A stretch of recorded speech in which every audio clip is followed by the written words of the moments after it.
বন্ধুরা, অনুরাগের ছোঁয়া সিরিয়ালে তোমাদের সকলকে স্বাগত। আজকের পর্বে দেখতে পাবো চারু আমাকে ছাড়া কিন্তু খুব কষ্টে আছে, কান্না করছে। ওদিকে সোনাও ভাবছে যে এতগুলো বছর ধরে চারু তো আমাকে আগলে রেখেছে, আমি কি করে চারুর হাতটা ছেড়ে দেবো। তবে কি সোনা তার মা বাবা সোনার রূপার সাথে একসাথে থাকতে পারবে না? মনে মনে সোনা বলতে থাকে এ জীবনে হয়তো আমার একসাথে থাকা হবে না, আমি চারুর হাত কিছুতেই ছাড়বো না।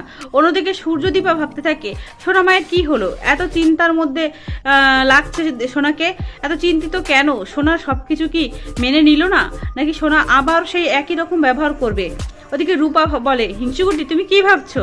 সোনা বলে আসলে আমি যেটা ভাবছি সেটা সকলের সামনে বললে হয়তো তুমি আমাকে আবারও খারাপ ভাববে, কিন্তু আমি চারুর হাত ছেড়ে দিতে পারি না। আমি চারুকে ছেড়ে আমি মা বাবার সাথে ভালো থাকতে পারবো না।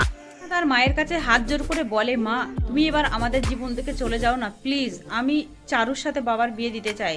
একথা শুনে দীপা কিন্তু আবারও ভেঙে পড়ে যে সোনা মা কেন আমাকে বুঝতে চায় না, আমি তো কখনো চাইনি চারুকে ছেড়ে দিই।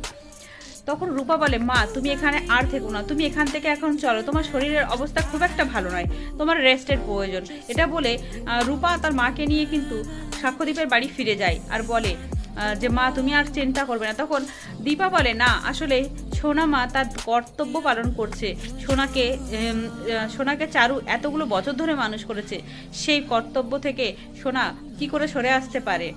অন্যদিকে দেখা যায় এইসব কথা শুনে রূপা তার বোনকে নিয়ে হাসপাতালের বাইরে যে মন্দিরটা ছিল সেখানে নিয়ে গিয়ে বলে হিংসুকুটি তুমি কি চাইছো একটু বলবে, মা বাবা ভালো থাকুক, মা বাবা এক হোক।